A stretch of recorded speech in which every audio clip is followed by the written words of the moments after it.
Dufferinos, Dufferinos, Dufferinos, Dufferinos. Okay. Hey, everybody. Hey, everybody. How you doing? I'm doing good. Are you doing good? Okay. Is everybody there? Everybody? Roll call, roll call. Everybody's there. Oh, there, Marinelle. Oh, yeah. Hit the like button.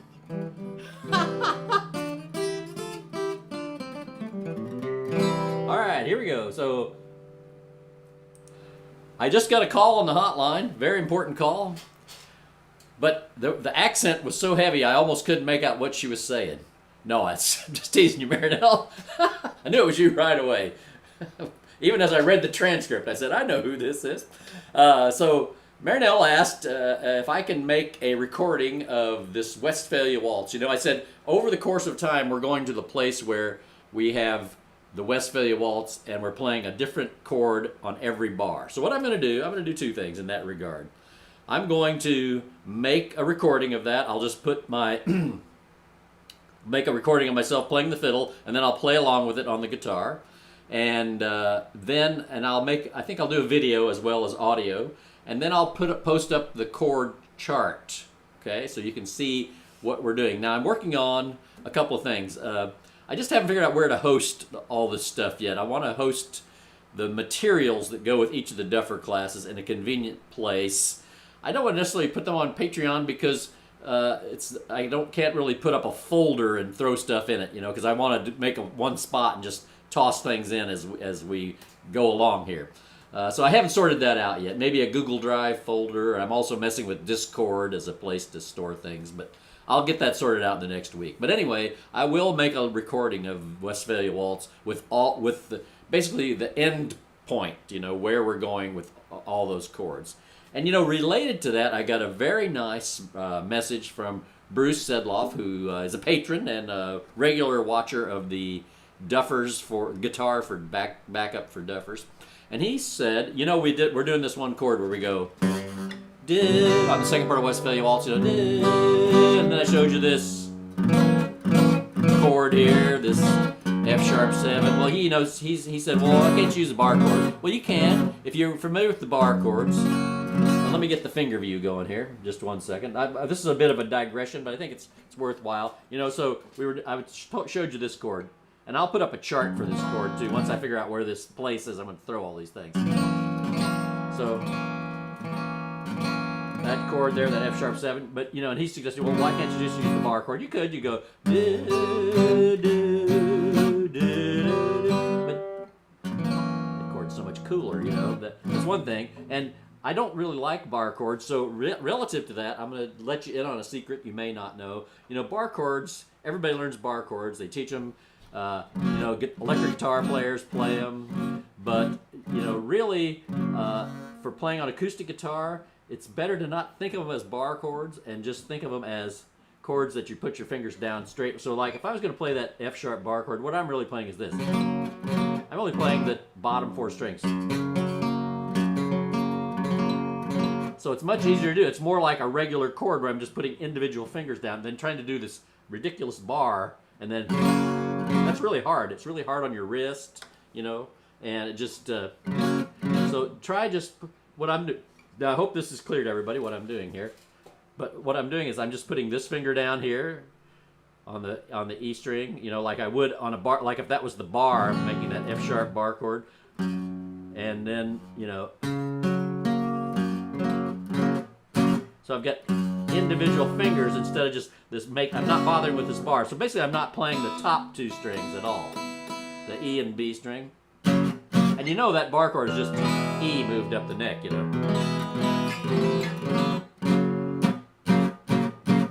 So I just wanted to bring that up. That was a very good mention there, Bruce. Thank you very much for bringing that up.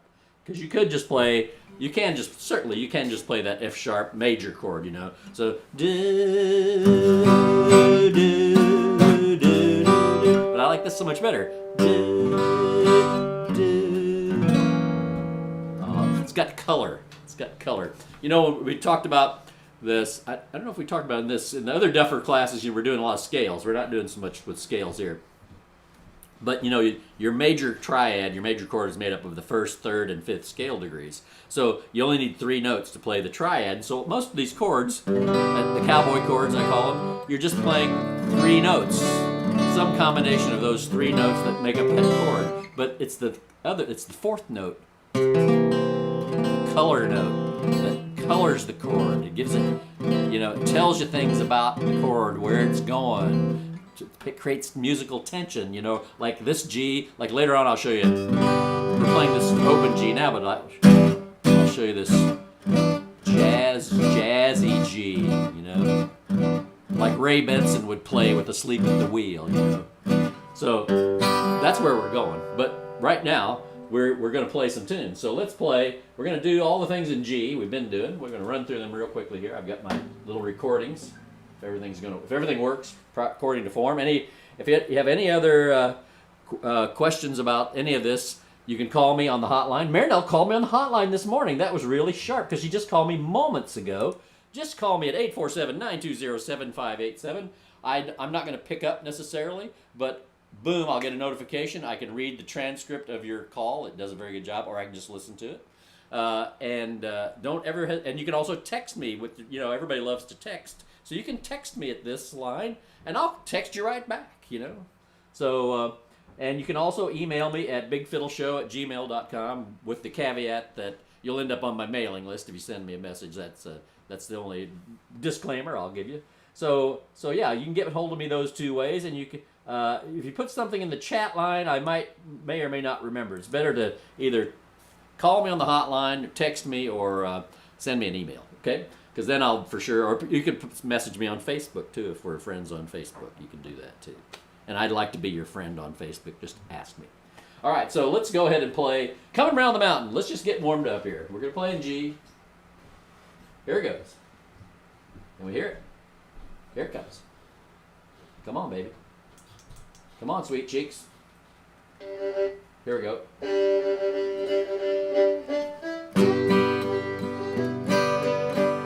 Can you hear that?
Stay back here behind the sound hole or back of the sound hole.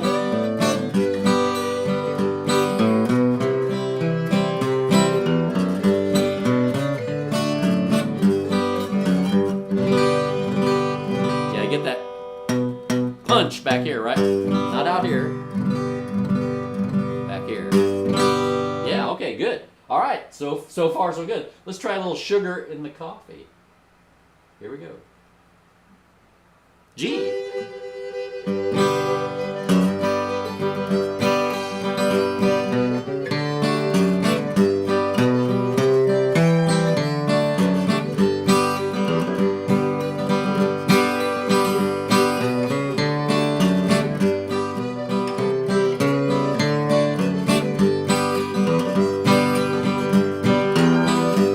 Oh yeah, little E minor there.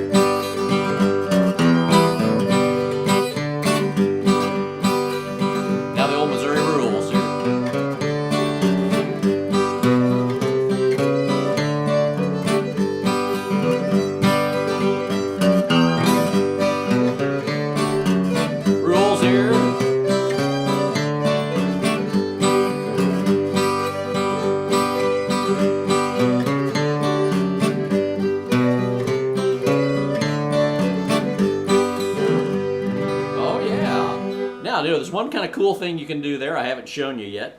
You know, if you're doing that, I'm talking about the back 4 bars of the tune. You know, it's an 8-bar part. So.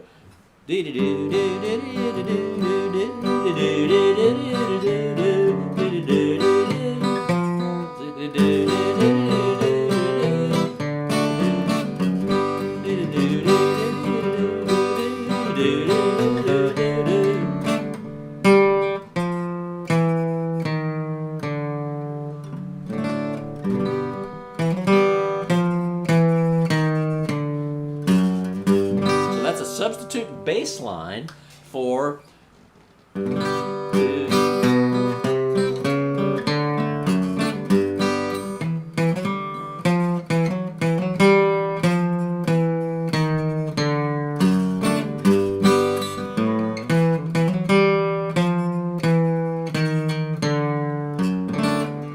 now let's think about how that fits in there.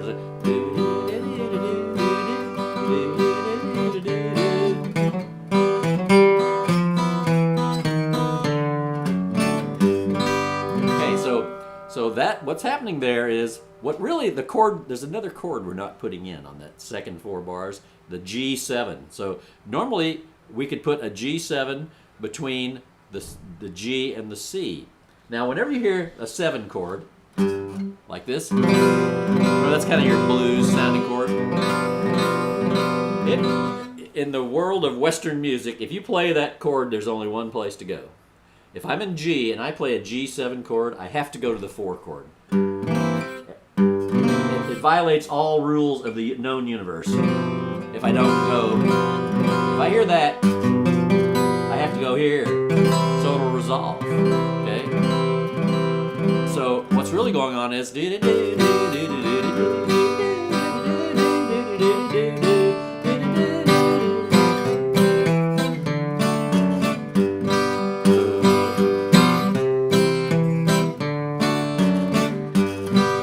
I'm not going to do that particular way because that's kind of clumsy. But what I might do. Now,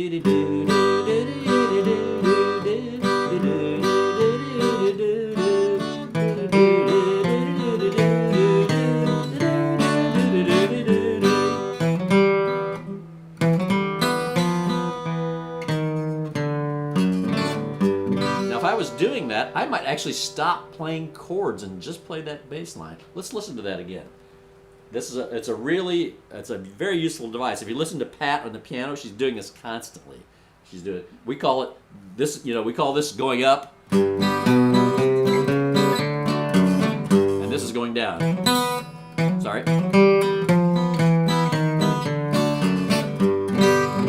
Okay. So I'm going to tell you. I'm going to play it one more time, a couple times through, just so you can hear it, and then I'll give you what the notes are. This is a useful digression, I would say.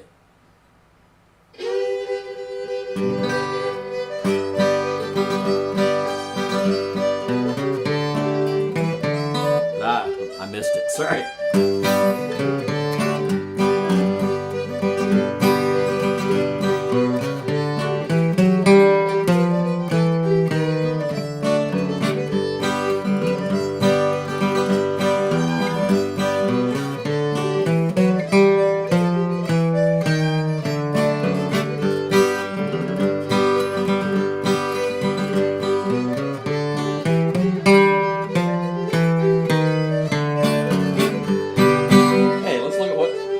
Figure out what notes I'm using there. Stop, dude.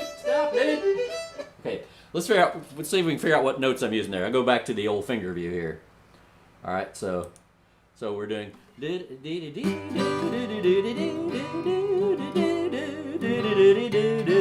Now normally we'd go. And if we want to do the chromatic run up, it'd be like this.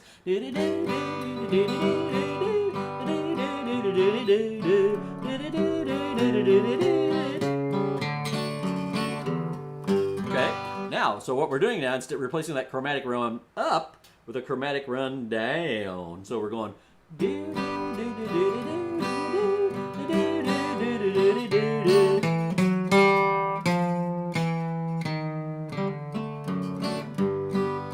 Okay, so what I did there is I did a little run up to. Okay, so that's I'm on the D string here. So that's E, F sharp, G. And then I'm going back again on the G string, F natural now, because that's G7, remember? One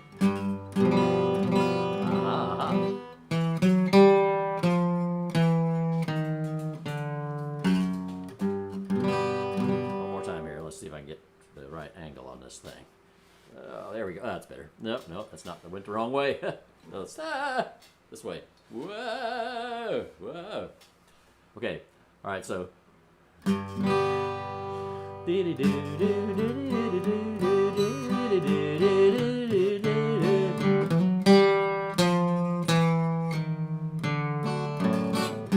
So it's E, F sharp, G, F, E, E flat, D, boom, boom.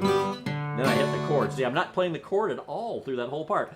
I might be like kind of making keeping time with the G and the B string, but I'm definitely not like slamming a chord.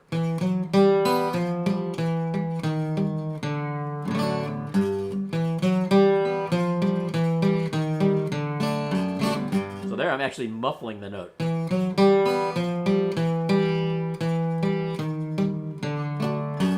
Yeah, there you go. All right, so that's another thing to kind of work on, you know.